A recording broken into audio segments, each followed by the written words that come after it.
అస్సలాము అలైకుం వరహమతుల్లాహి వబరకాత్. ఔజు బిల్లాహి మినష్ షైతానిర్ రజీం. బిస్మిల్లాహిర్ రహమానిర్ రహీం.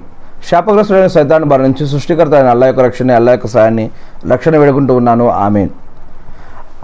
అల్లాహ్ ప్రవక్త ముహమ్మద్ సల్లల్లాహు అలైహి వసల్లం గారి పైన శాంతి సుఖాలు కురిపించండి వల్ల ఆమీన్. అల్లాహ్ యొక్క ప్రవక్త ముహమ్మద్ సల్లల్లాహు అలైహి వసల్లం గారి యొక్క శిష్యుల్లో ఒక శిష్యులైనటువంటి అబూ హురైరా రజల్లాహు గారి గురించి చూసినట్లయితే కనుక ఈ యొక్క సహబా ప్రఖ్యాత ప్రవక్త ముహమ్మద్ సల్లల్లాహు అలైహి వసల్లం గారి యొక్క అనుచరుల్లో ఈయన కూడా ఒకరు. ఇతని పేరు పట్ల అనేక రకాల అభిప్రాయాలు ఉన్నాయి, అనేక రకాల భేదాలు ఉన్నా కూడా అతని యొక్క కునియత్ ఆధారంగా అబూ హురైరా అనే కునియత్ ఆధారంగా అతనికి చాలా గొప్ప గుర్తింపు ఉంది. ఇతను పిల్లలను చాలా ఎక్కువగా ప్రేమించేవారు, గౌరవించేవారు. మరియు 7వ హిజ్రీలో ఇస్లాం స్వీకరించారు ఈయన ప్రవక్త ముహమ్మద్ సల్లల్లాహు అలైహి వసల్లం గారు ఉన్నప్పుడు. హిజ్రత్ చేసి హిజ్రత్ అంటే మామూలు విషయం కాదు ఆనాటి కాలంలో. మరి ఆ యొక్క హిజ్రత్ అంటే ఏమిటో మనం ఇంతకుముందు చెప్పుకోవడం జరిగింది. ఆ యొక్క హిజ్రత్ చేసి మదీనా వచ్చారు ఈయన. అనేక పోరాటాలలో ఈయన పాల్గొన్నారు. మరియు వీరు అసహాబే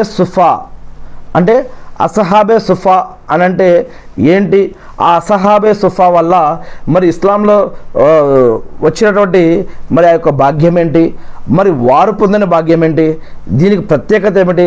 అసహాబే సుఫా అనే ఒక చిన్న పదమే మనకి కనిపిస్తుంది, కానీ దాని వెనుక ఎన్ని త్యాగాలు ఉన్నాయి ఇది తెలియాలంటే మీరు మీ సొంతగా కూడా తెలుసుకోవచ్చు.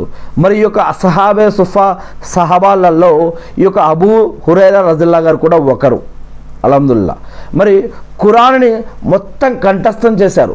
ఖురాన్ ఎప్పుడైతే పుస్తక రూపంలోకి ఇంకా రాలేదో అంతకుముందే ఆయన అల్హమ్దులిల్లా ఆయన ఖురాన్ మొత్తాన్ని కూడా కంఠస్థం చేసి ఉన్నారు. అల్లాహు అక్బర్.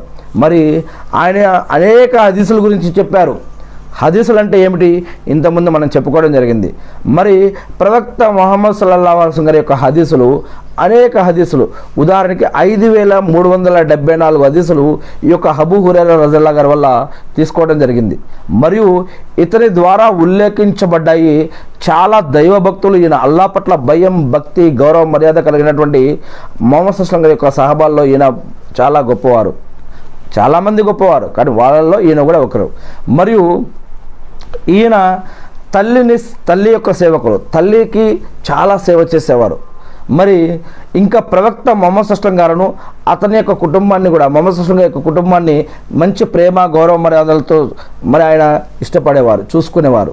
మరియు 78 సంవత్సరాల వయసులో ఈయన మరణించారు, ఇంతకాలయ్యారు. ఇన్నా లిల్లాహి వ ఇన్నా ఇలైహి రాజిఊన్. అల్లాహ్ సుబ్హానహు వ తఆలా వీరు